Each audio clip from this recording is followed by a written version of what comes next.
Assalamualaikum warahmatullahi wabarakatuh. Baik teman-teman, di sini kami dari mahasiswa KKN VDR IAIN Tulungagung kelompok Banakeling. Di sini kami akan melakukan sebuah podcast bersama dengan narasumber yang hebat. Sebelumnya, di sini saya memperkenalkan diri, nama saya Nida Amalina, dan di samping saya ada dosen yang luar biasa, salah satu dosen di IAIN Tulungagung. Beliau Bapak Neksin. Bagaimana Pak Kusin? Bagaimana kemarin hari ini? Ya, alhamdulillah baik. Mungkin sama pandemi ini apa kegiatan Bapak selama pandemi? Ya, kegiatannya seperti biasa di Dharma perguruan tinggi, ada pengabdian, kemudian pengajaran, meskipun selama ini kita belajar secara online kita laksanakan juga, kemudian bimbingan juga kita laksanakan terhadap mahasiswa. Itu aktivitas sehari-harinya seperti itulah. Untuk masih ada yang daring Pak ya? Daring seperti bimbingan masih daring semuanya, masih terlaksana sekarang. Kalau pembelajarannya kan masih belum mulai, September ini baru mulai kita. Dengan adanya daring, apakah ini kondisional atau bagaimana? Ya, kalau berkaitan bimbingan itu kondisional, tapi kalau berkaitan dengan pembelajaran nanti yang akan berjalan di September itu kan waktunya sudah ditentukan.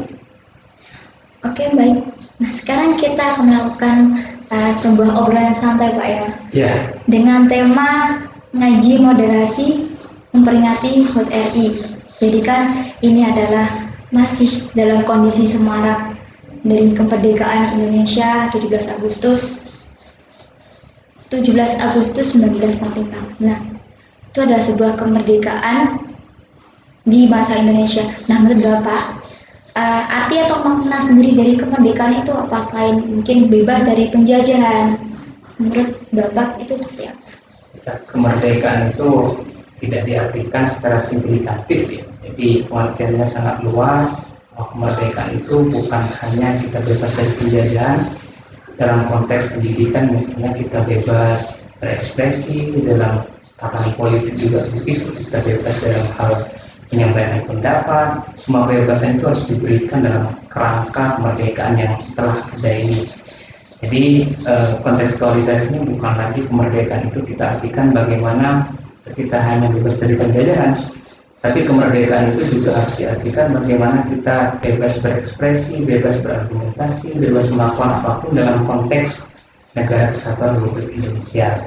Berarti tidak hanya berhenti pada bebas dari penjajahan gitu Pak ya? Ya, betul. Nah, di dalam kemerdekaan tentunya kemerdekaan itu tidak lepas dari yang namanya gotong royong dari segala aspek, baik dari budaya, kemudian etnis, ras, Betul. kemudian juga agama pun yang berbeda pasti ikut bersatu untuk melakukan perjuangan. Ya. Seperti itu Pak ya? Betul. Jadi proses kemerdekaan kita itu tidak dilakukan atau tidak diikuti hanya oleh segolongan orang atau kelompok gitu ya, tapi dilakukan oleh berbagai orang dari berbagai etnis, dari berbagai agama, semuanya bergotong royong menjadi satu. Kemudian mereka melakukan gerakan-gerakan yang kemudian gerakan-gerakan itu menjadi gerakan yang revolusioner, yang kemudian yang hasilnya adalah sekarang ini adalah kemerdekaan yang ada ini gitu. Jadi kita tetap harus bersatu meskipun kemerdekaan telah direngkuh. Tapi jangan lupa bahwa kemerdekaan yang sudah kita dapat ini hasil perjuangan bersama, bukan hasil perjuangan oleh segelintir orang. Namun Pak, di sini zamannya kan sudah berbeda dengan zaman yang dulu ketika ada penjajahan. Nah, menurut Bapak, selama ini atau zaman ini, apakah persatuan itu ada di setiap budaya, kemudian agama, melihat sudah banyak ada terkontaminasi dari luar, apakah mungkin faktor-faktor dari luar atau dari dalam, apakah masih ada persatuan yang ada? Ya, kalau ditanya masih ada, tentu ada, tapi kemudian persatuan itu hari ini kalau kita lihat tercapai dengan adanya satu politik identitas. Jadi kalau kita melihat konteks negara kita saat ini, persatuan itu seakan-akan dirongrong ya oleh politik identitas. Ada politik identitas ini kemudian banyak digaungkan setelah kemarin pemilu 2014. Ini kemudian menjadi sebuah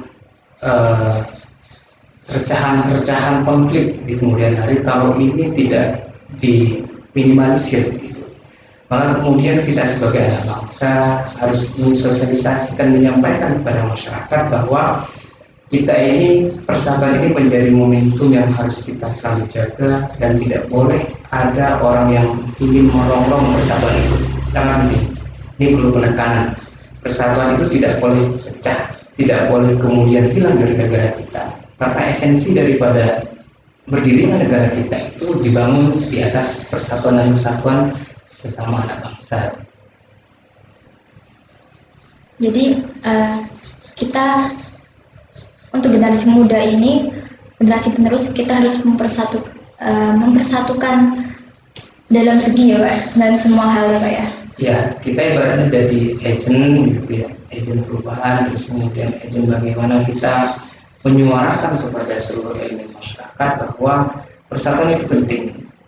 Karena kita tidak boleh kita melihat masa depan ini tanpa melihat terlebih dahulu kepada masa lalu.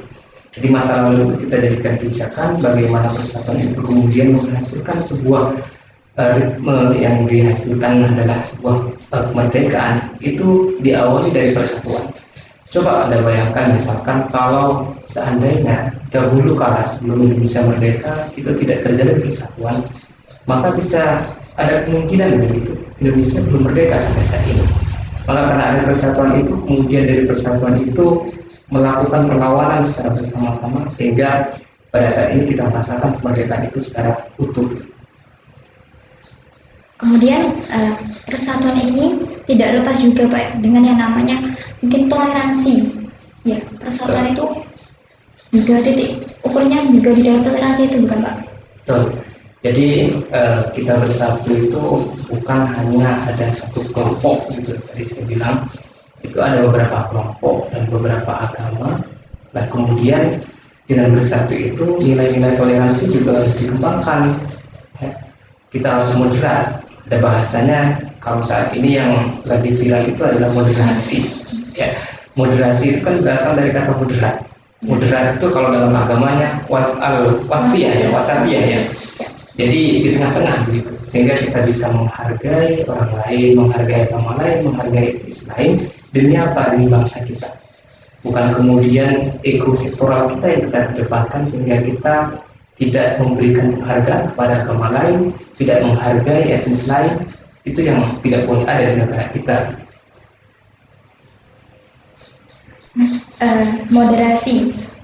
Moderasi sendiri kan artinya itu bisa diartikan berada di tengah-tengah Pak ya, tidak memihak salah satu ataupun satu golongan saja, akan tapi menyeluruh Pak ya. Nah, jika kita lihat pada saat ini moderasi ini apakah sudah terlihat jelas atau masih samar-samar di Indonesia ini Pak? Melihat banyaknya konflik baik dari segi politik maupun yang lainnya, apakah masih terlihat, apakah sudah terlihat moderasinya? Di negara kita ini kan sekarang ini sejalan dengan konsepnya Kementerian Agama. Kementerian Agama itu meluncurkan gerakan bagaimana penekanan terhadap moderasi beragama itu ditingkatkan di negara kita. Maka kemudian berangkat dari situ ada persoalan problematika yang ada di negara kita ini bahwa moderasi beragama itu hari ini tidak seperti yang dulu. Maka program yang dilakukan oleh Kementerian Agama itu penguatan moderasi beragama. Kalau kita lihat sekarang ini orang sudah tidak menghargai agama lain, tidak menghargai etnis lain, saling ejek dan sebagainya. Ini gambaran bahwa moderasi agama itu sudah hilang dari dalam konteks Indonesia. Maka kemudian penekanannya moderasi agama itu harus ditingkatkan, kemudian harus direvitalisasi kembali. Ya. Jangan sampai kemudian antar sesama anak bangsa kita berkelahi, misalkan. Jangan sampai antar sesama anak bangsa kita melakukan cemoohan, yang itu dilarang dalam konteks kita berbangsa dan bernegara. Esensinya kita bernegara itu adalah bagaimana kita menghormati baik itu antar agama, antar etnis, kemudian antar golongan, agar negara kita ini tidak terpecah-pecah. Kalau kemudian nilai moderasi ini tidak ada, di kemudian hari akan timbul yang namanya friksi, perpecahan. Perpecahan ini pada intinya akan menimbulkan disintegrasi bangsa. Ini yang paling bahaya. Kita tidak menginginkan hal itu, maka kemudian semua tokoh yang ada di negara kita ini berduyun-duyun untuk melakukan bagaimana penguatan moderasi beragama, khususnya ya, di samping yang lainnya. Dari Bapak sendiri mungkin ada suatu hal yang mungkin disampaikan untuk sebagai kritikan kepada mungkin pemerintahan agar untuk membenahi tentang semuanya ini. Ya, tugas pemerintah itu adalah memberikan pemahaman kepada masyarakat tentang moderasi beragama secara masif, ya. Jadi tidak hanya dilakukan di perguruan tinggi, tapi dilaksanakan sampai ke grassroots, akar rumput, ya. Jadi sekarang ini kalau kita lihat moderasi beragama itu hanya di awal-awal, tapi bagaimana moderasi beragama itu kita sosialisasikan kepada masyarakat paling bawah. Ini tugasnya mahasiswa ketika KKN ini misalkan ada divisi moderasi beragama, maka kemudian ini tugas yang mulia yang harus disampaikan kepada masyarakat. Ini loh caranya moderasi beragama itu seperti ini, dikasih praktek yang secara real kepada masyarakat sehingga masyarakat nantinya juga menerapkan dalam kehidupan sehari-hari. Ini yang paling penting. Lakukan hal yang kecil tapi dampaknya besar sekali bagi kemajuan dan keutuhan bangsa kita. Mengingat bahwasanya saat ini adalah masa-masa masih pandemi ya Pak. Betul. Nah, ketika melakukan KKN atau kuliah kerja nyata, ini kan dilakukan dengan cara daring atau online Pak ya. Nah, menurut Bapak itu seperti apa? Apakah ini kondusif atau tidak sama sekali? Soalnya melihat dahulunya Pak dengan bahwasanya ketika mahasiswa terjun di masyarakat, bahkan masyarakat terpencil pun, maka kita akan melakukan apa yang seharusnya dilakukan. Nah, ketika kita tidak melakukan secara langsung seperti hanya online daring itu bagaimana Pak? Ya, kalau berkaitan dengan hal yang seperti ini kemudian dikaitkan dengan moderasi agama, efektifkah ketika kita melakukan sosialisasi tapi KKN-nya kita online gitu ya. Jadi hari ini pemerintah mengeluarkan sebuah peraturan itu memperbolehkan kita melakukan aktivitas di luar, tapi dengan catatan penekanannya adalah kepada protokol kesehatan. Jadi kalau misalkan KKN ini mau melakukan sosialisasi berkaitan moderasi beragama, ya patuhi protokol kesehatan, kemudian dilaksanakan di lapangan, tapi semua yang diatur oleh pemerintah itu harus diikuti. Baik, moderasi. Selain dari penjelasan yang panjenengan utarakan tadi, selain halnya dengan adanya toleransi, mungkin dari moderasi sendiri itu memiliki ciri-ciri Pak ya. Mungkin apa saja sih ciri-ciri dari moderasi itu selain adanya toleransi? Ya. Salah satu ciri yang paling menonjol adalah toleransi, betul. Kemudian adalah keseimbangan, gitu ya. Toleransi itu kita tidak ekstrim istilahnya ya. Memandang persoalan itu tidak secara ekstrim, itu tengah-tengah. Semuanya dipandang secara tengah. Kita misalkan bernegara, berbangsa, bernegara itu kita juga memandang secara tengah-tengah ya. Tidak kemudian kita secara ekstremisme, kita mementingkan kebenaran secara pribadi tapi kebenaran orang lain dianggap salah, itu tidak seperti itu. Tapi kita memandang semuanya sama ya. Tapi ada yang berbeda, dan perbedaan itu tidak membuat kita membuat permusuhan di antara yang berbeda. Itu inti dari moderasi pada saat ini, begitu ya. Jadi kita tidak berpikiran secara ekstrim, pemikiran kita tengah-tengah untuk kemudian mempersatukan kepentingan yang berbeda tadi. Ya, kalau kita misalkan ekstrim dan sebagainya, menganggap pemikiran orang itu salah, menganggap agama orang lain itu salah, maka yang terjadi adalah intoleransi. ada bukunya seperti itu. Jadi tadi ciri-ciri yang Bapak sebutkan bahwasanya toleransi itu yang menjadi ciri utama Pak ya. Iya. Kemudian adanya keseimbangan antara Keseimbangan pemikiran, betul. Lantas mungkin pesan dan kesan Bapak pada masyarakat luas atau nanti yang menonton YouTube ini, apa yang sekiranya yang Bapak sampaikan supaya moderasi itu tetap terjadi, moderasi itu tetap ada dan selalu ada. Ya, terutama kepada masyarakat harus memahami dulu ya, memahami dulu bahwa kita, bangunan bangsa kita adalah bangunan bangsa yang dibangun dari berbagai keanekaragaman budaya, keanekaragaman agama, keanekaragaman etnis dan sebagainya. Maka kalau landasan berpikirnya sudah seperti itu, kita akan berpikir bahwa kita dalam berbangsa dan bernegara ini, moderasi itu penting. Ya, kita tidak lahir dengan masyarakat yang heterogen, tapi kita lahir dari masyarakat yang homogen.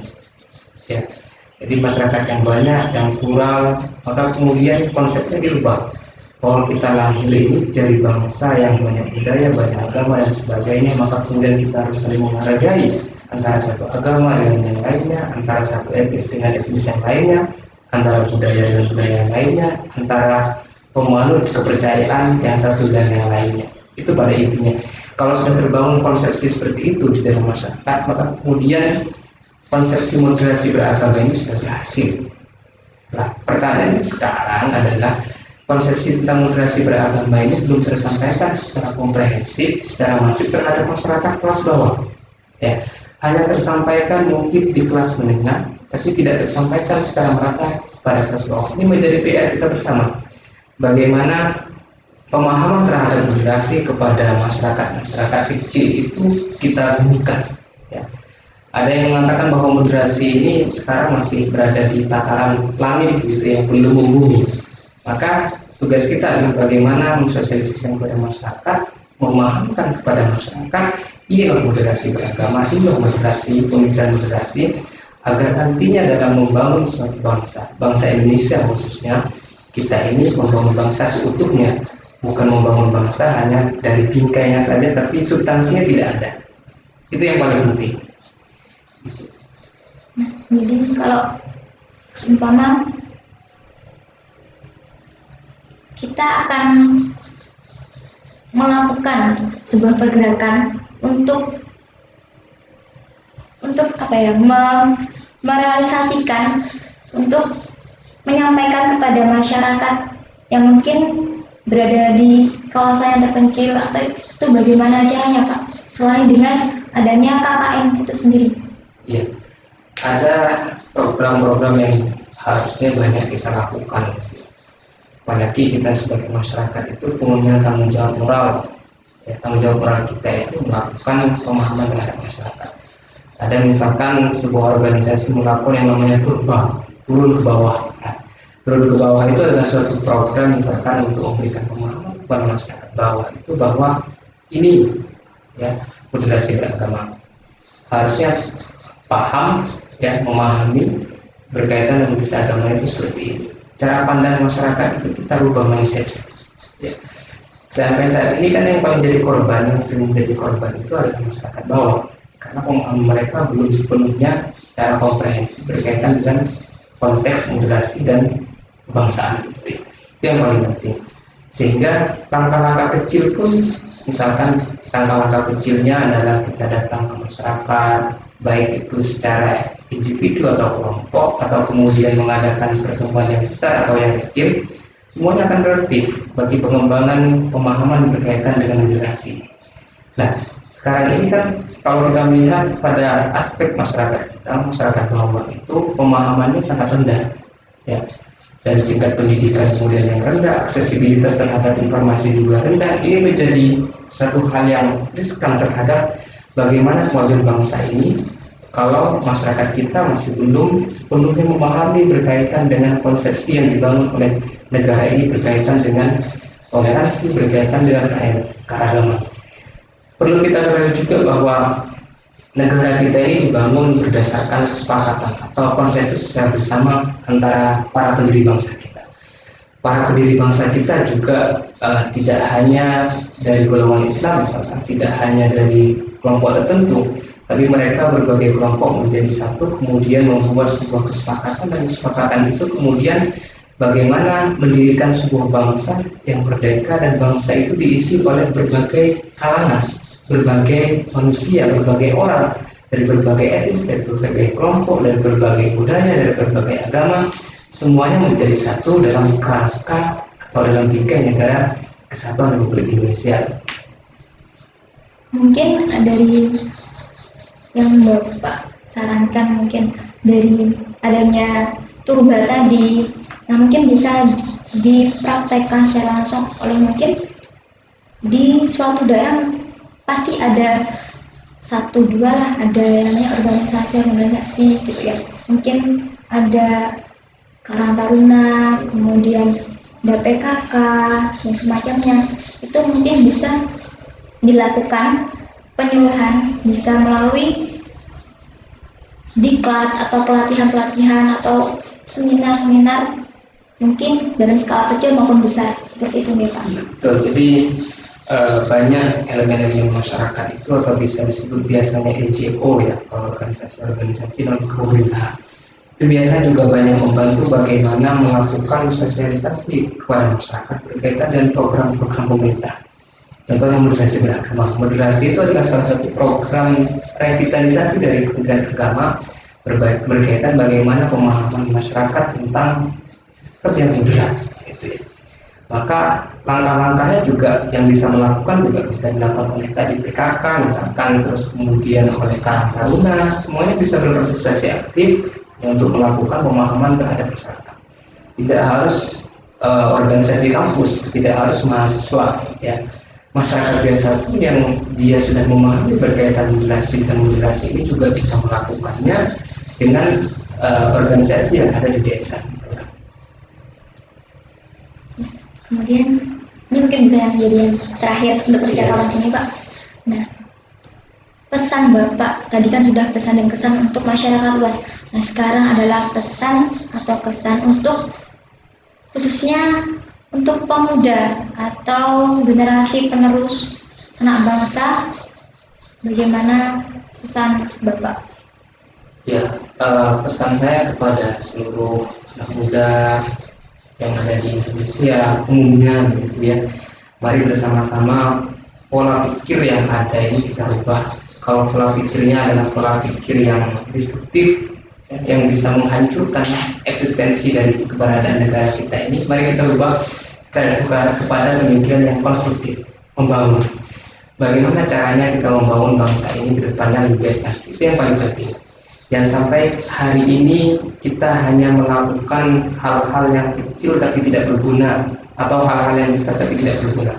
Tapi kita harus menggunakan hal-hal yang kecil dan itu berguna, dampaknya luas terhadap masyarakat. Jadi karena anak muda hari ini adalah penerus dari kepemimpinan masa depan, maka kemudian harus mengempowerment dirinya. Ya, bagaimana nanti disiapkan dirinya untuk menjadi pemimpin di masa yang akan datang, itu yang paling penting. Dan kemudian menjadi agent dari perubahan berkaitan dengan moderasi agama. Karena bagaimanapun pemuda ini menjadi pelopor dari berbagai hal, dari berbagai sebuah program, yang program itu nanti kedepannya diarahkan bagaimana bangsa ini menjadi bangsa yang tetap plural, menjadi bangsa yang diakui secara internasional sebagai bangsa yang utuh, sebagai bangsa yang tidak meninggalkan sejarahnya, dan kemudian memberikan legasi, warisan terhadap anak-anak muda ke depannya gitu, yang baik gitu.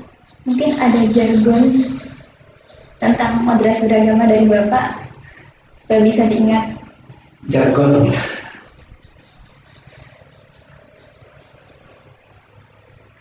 Noten? oh, kalau jargon ya, kalau jargon apa ya, bingung juga sih kalau jargon.